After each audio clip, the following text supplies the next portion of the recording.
Hey people, it's me, Anja. My pronouns are she and her, and welcome back to my channel for my July TBR, which, as usual, I'm pre-filming 2 months in advance. But anyway, the first book on this list is called The Darkening. This book comes out the 5th of July, the very first week, and I'm absolutely so excited for it, because this book is a YA fantasy, and I believe, if I'm not mistaken, it's South Asian inspired. I'm not completely sure on that, but I do know that there are people of color at the core of it, you know what I mean?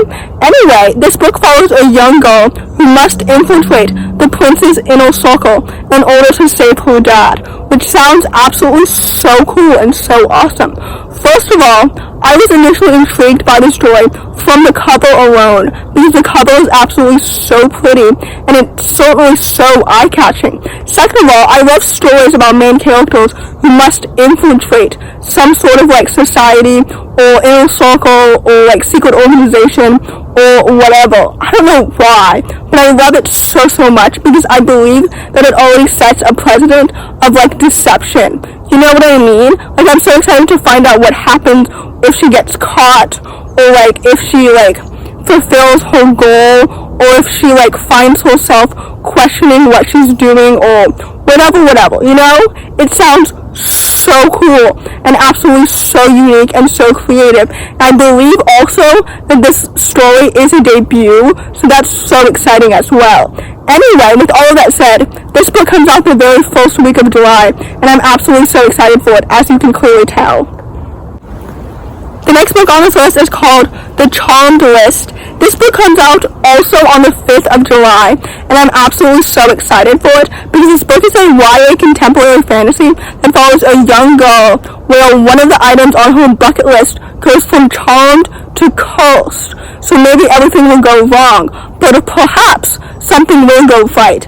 I know that was so vague, but I didn't know how to summarize the synopsis from Goodreads in a better, more cohesive way. But anyway, I'm so excited to read this book, because if you didn't know, this author previously wrote the Eva Evergreen duology, which was literary fantasy, so I believe that this book is her YA debut, but I loved Eva Evergreen literally so much, so I'm so excited to read this book, because I just trust that it's going to be so good, because Eva Evergreen was literally so creative and absolutely so awesome, and I love it when authors of a previous audience or genre try out a new audience or genre, if that makes any sense. So anyway, with that said, I'm really looking forward to this book, because it sounds so awesome and so well done, because again, I trust the author.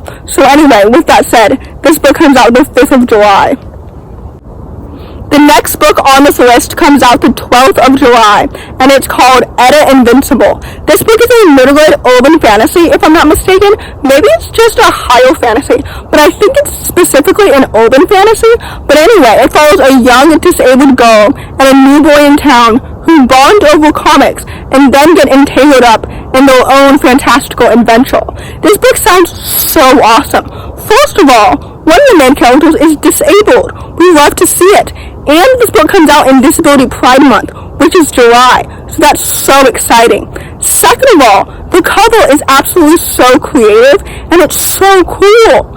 Middle-grade fantasy covers never miss. This book sounds like it's going to be so cool. Third of all, I love already that the two main characters are friends and they bond over comics. That sounds so cool and so awesome, and now I'm so intrigued as to how they get swept up in their own fantastical adventure. You know what I mean? I'm so excited to read about it and see what happens.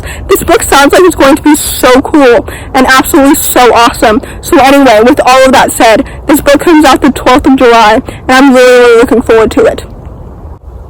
The next book on this list is called Dauntless, and it comes out the 19th of July, and it's a YA sapphic Filipino-inspired fantasy that follows a young girl who must bring together two broken nations in order to save her broken world, which honestly reminds me a lot of the Never Tilting World, which I really enjoyed when I read it at the beginning of last year. So anyway, this book sounds like it's going to be so cool and absolutely so awesome.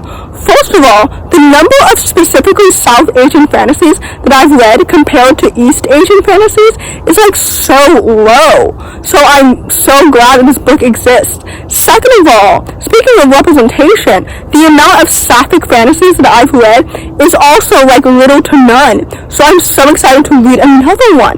This book sounds like it's going to be so cool and so awesome.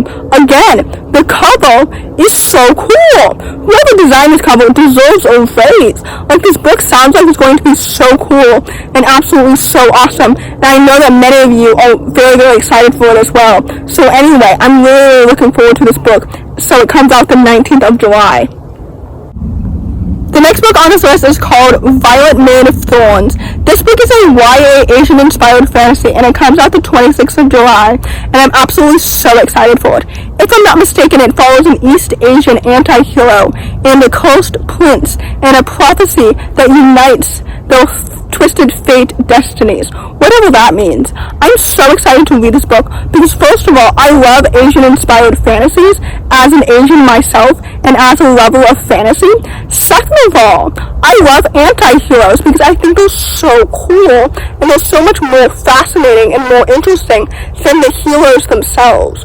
You know what I mean? Second of all, did I mention I love Asian-inspired fantasies? Because typically the world building tends to be so rich and so much more vivid than like non-people of color inspired fantasies. You know what I mean? I don't know why I just said non-people of color when you know that I just mean white. But anyway, the point is, I'm so excited for this book because it sounds like it's going to be so cool and it sounds right up my alley, so we love to see it. Anyway, this book comes out at the end of July, the 26th, and I'm very, very excited for it. So with that, I'm really, really looking forward to it. The last book on this list, and hopefully not the least, is called Master of Island. This book also comes out the 26th of July, and it's the YA fantasy sequel to Blade of Secrets, which I really enjoyed last year, and I have really high expectations for the sequel. And I believe this book is the only sequel on this TBR, which is strange and rare for me. But anyway, this book sounds like it's going to be so good and absolutely so awesome because Blade of Secrets was so great in every single element. In the characters, the plot, the sister relationship, the romance, the anxiety representation. This book is going to be so good because the first book was absolutely so awesome. And if I'm not mistaken, the series is a duology. This author tends to write either duologies or trilogies, and I believe that this series particularly is a duology. So I'm excited to see how she will wrap everything up because her world building from Blade of Secrets was so well done and it was absolutely so creative and so unique. This author is literally so underrated and her books deserve so much more hype. So anyway, with all of that said, I'm so excited to read this book. It comes out at the very end of July, and I'm absolutely really looking forward to it. So, in conclusion, I'm really looking forward to reading all of these books for all the reasons that I said. I really hope that you all as well. If you enjoyed this video, please don't hesitate to give it a big thumbs up. Comment down below the elephant emoji if you made it all the way to the end of the video. Thanks for watching. Subscribe to my channel if you're new, and I'll see you in the next video. Bye!